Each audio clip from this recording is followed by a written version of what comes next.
Hi folks, so the first thing we're going to do today is a marketing MCQ. Again, we're still just revising, trying to get these things in our long-term memory ready for the exams in May. Okay, so I don't know how many they are, they're not numbered, maybe half a dozen, maybe a dozen or so. So have a go, work your way through, and then we'll go through the answers in a moment. Okay, so just read them and have a go. Which letter do you think is most likely?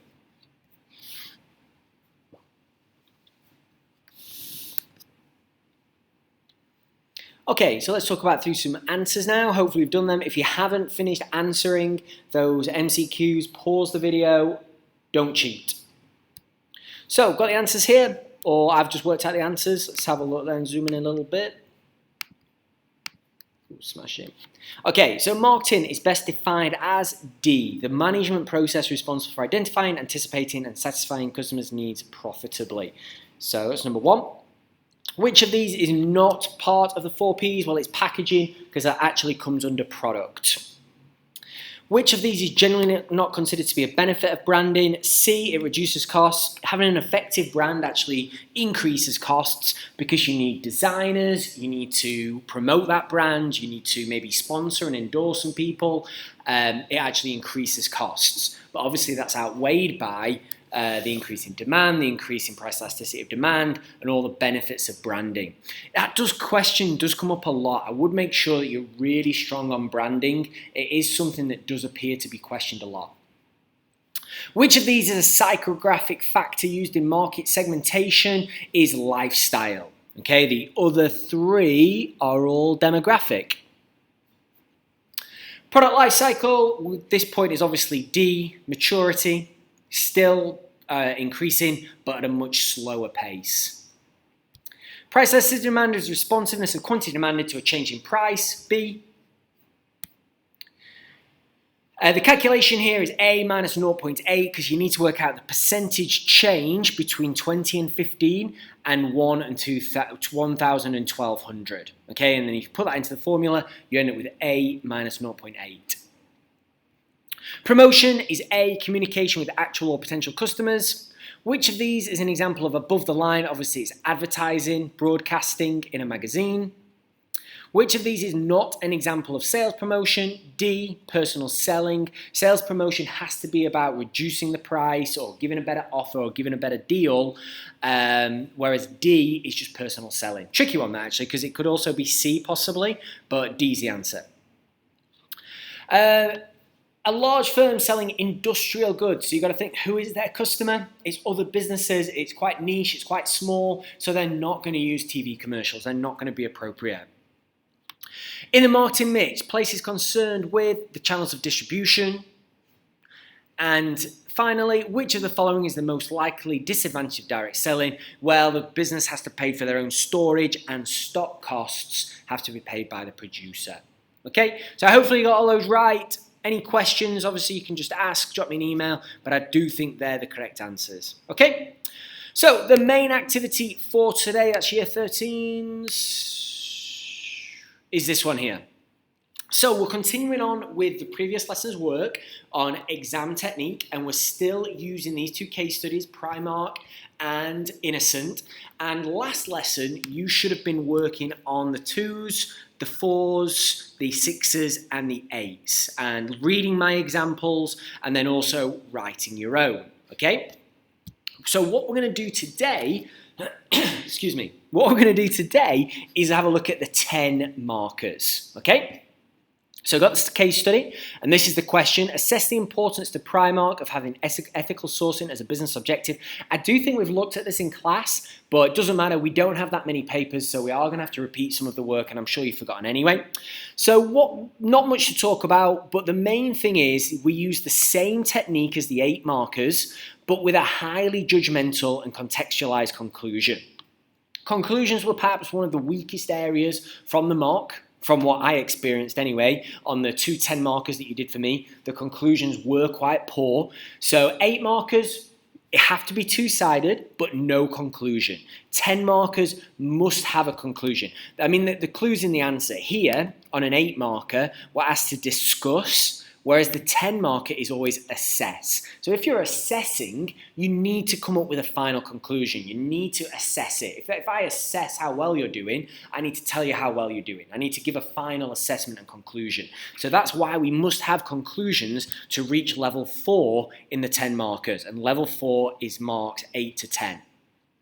So, things to consider in a conclusion. We're going to need to obviously make a final judgment, a yes or a no, an A or a B. We're going to need a final conclusion with justification, hopefully bringing in some new thinking. Okay, so we're trying to bring in a slightly new angle or a slightly new type of thinking, because we're not going to get marks for just repeating what we've put in our paragraphs. A common thing you might be able to use is time scale, short term and long term.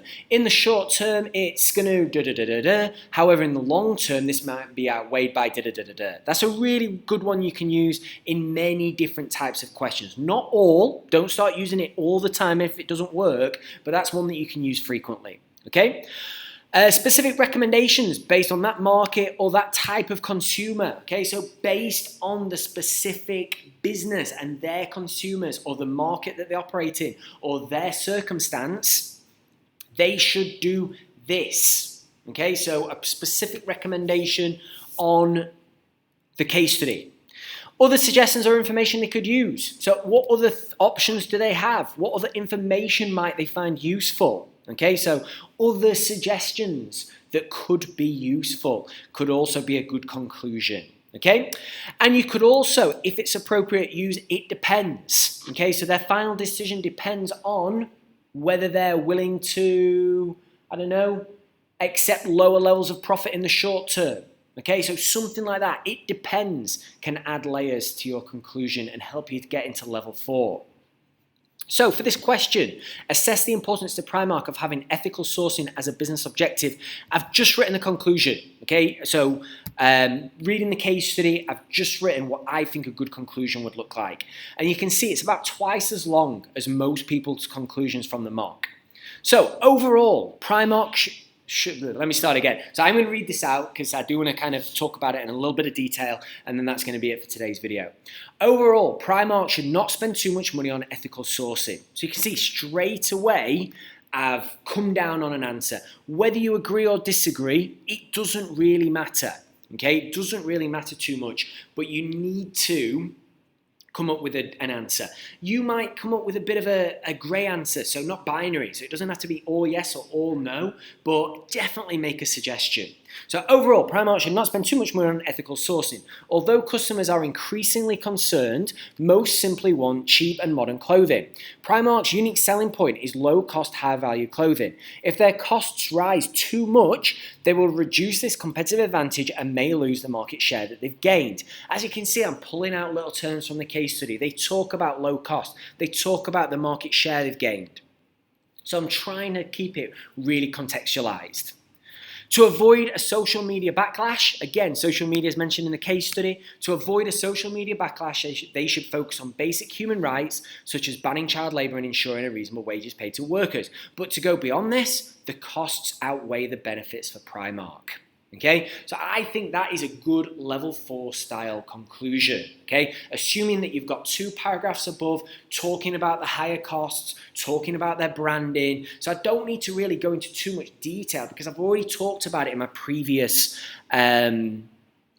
paragraphs. All I'm doing is prioritizing which I think is most important and backing that up with suggestions. And again, using that case study. People still aren't using the case study enough, okay? I can see you kind of skim reading it and then you write whatever you want. That case study has to be the basis of your answers. So you can see low cost from the case study, social media from the case study, the market share they've gained from the case study. Okay, child labour from the case study. So I'm pulling from the case study and then putting my own information and opinion on it.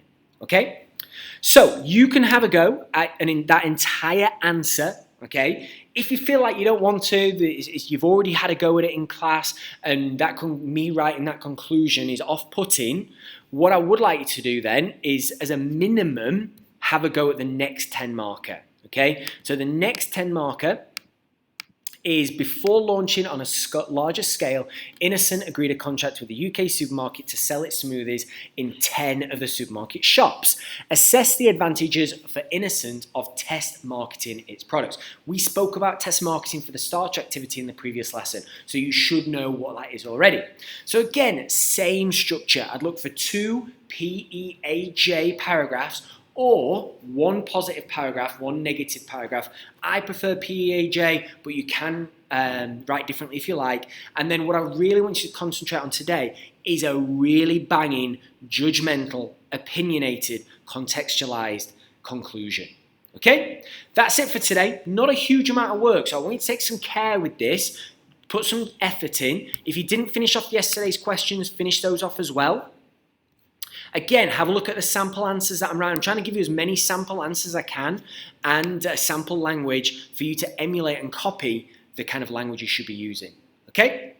Share it with me. In fact, this is an assignment, so I'll get a copy anyway. I'll try and give you some feedback. I am teaching more and more lessons now, but I'll try and give you some feedback if you do it in a timely fashion. Okay? Thank you.